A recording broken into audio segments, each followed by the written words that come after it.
ప్రతి మానవులు కూడా ఏ భేదం లేదు, కుల భేదం లేదు, మత భేదం లేదు, జాతి భేదం లేదు, భాషా భేదం లేదు, ప్రాంతీయ భేదం లేదు. మానవులందరూ కూడా పాపంలోనే పుట్టారు, పాపంలోనే పెరుగుతున్నారు. అలాగ పాపంలో ఉండి చనిపోతే వారు నిత్య నరకానికి వెళుతారు. భూమి మీద పుట్టిన ప్రతి మానవుడి గురించి మనం ఎరుగుదాం, పుట్టినవాడు గిట్టక తప్పదని. కాబట్టి ప్రతి మానవుడు కూడా ఏదో ఒక దినాన చనిపోవాల్సిందే, ఏ వయసు వారైనా చనిపోవాల్సిందే. అయితే ఇలాగ చనిపోవటం దేవునికి ఏమాత్రం ఇష్టం లేక ఆయన తన ప్రియకుమారుడైన యేసుక్రీస్తు వారిని 2023 సంవత్సరాల పూర్వమే ఈ భూమి మీదకి ఆయన పంపిస్తూ వచ్చాడు. ఏంటి అది నిజమేనా? యేసుప్రభువు వారు భూమి మీదకి వచ్చింది నిజమేనా మరి కనుక మీకు ఆలోచన వస్తే, మన పిల్లలు, మన చదువుకుంటున్న పిల్లలు ఉన్నారు, వారు చదువుకునే చరిత్ర పుస్తకాల్లో ఏ యుద్ధం గురించి అయినా, ఏదైనా సంఘటన గురించి అయినా మనం చూసినప్పుడు, చదువుతున్నప్పుడు అక్కడ ఏమని రాయబడి ఉంటుందంటే క్రీస్తు పూర్వం లేదా క్రీస్తు శకం అని రాయబడి ఉంటుంది.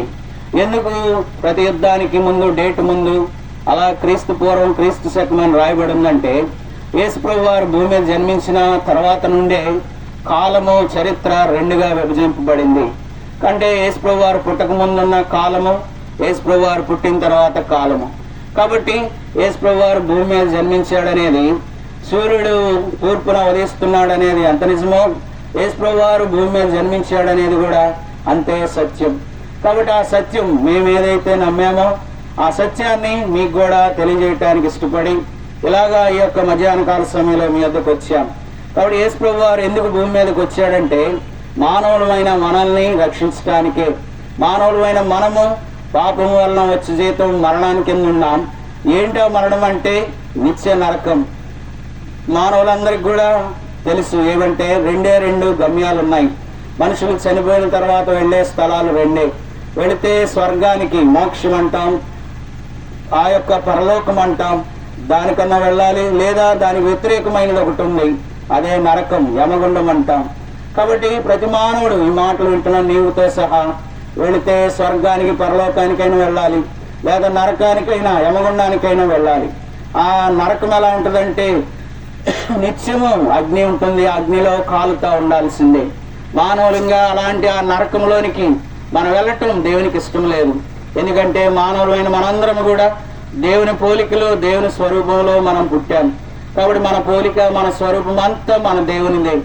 కాబట్టి అలాగా మన దేవుని స్వరూపంలో పుట్టిన మనము, దేవుని పోలికలో పుట్టిన మనము అలాగే నిత్యము బాధపడే స్థలానికి, ఆ నరకానికి వెళ్ళటం దేవునికి ఏమాత్రం ఇష్టం లేక 2023 సంవత్సరాల పూర్వం యేసుప్రభువు వారిని భూమి మీదకు పంపించాడు. ఆయన వచ్చి ఏమి చేశాడంటే, మనం కనుక ఆయన వచ్చి భూమి మీదకి వచ్చి ఏం చేశాడని తెలుసుకుంటే చాలు. పరిశుద్ధ గ్రంథంలో యోహాను సువార్త 17వ అధ్యాయం 2వ వచనం రాయబడి ఉంది, అద్వితీయ సత్యదేవుడు అయిన నిన్నును నీవు పంపిన యేసుక్రీస్తుని ఎరుగుటే నిత్య జీవమని. కాబట్టి యేసుప్రభువు వారిని ఎరిగితే నీకు నిత్య జీవం ఉంది, పరలోక రాజ్యం ఉంది. ఏమని ఎరగాలి యేసుప్రభువు వారి గురించి అంటే, ఆయన నిన్ను నన్ను రక్షించడానికి వచ్చాడు. కాబట్టి ఆయన యందు విశ్వాసం ఉంచి, ప్రభువా నీవు నా కొరకు వచ్చావు, నా పాపములు క్షమించడానికి వచ్చావని ఎవరైతే నమ్ముతారో, హృదయంలో విశ్వాసం ఉంచుతారో, చేసిన ప్రతి పాపమును ఒప్పుకొని విడిచిపెడతారో, పాపం అనగా ఏంటంటే ఆజ్ఞాతిక్రమమే పాపం.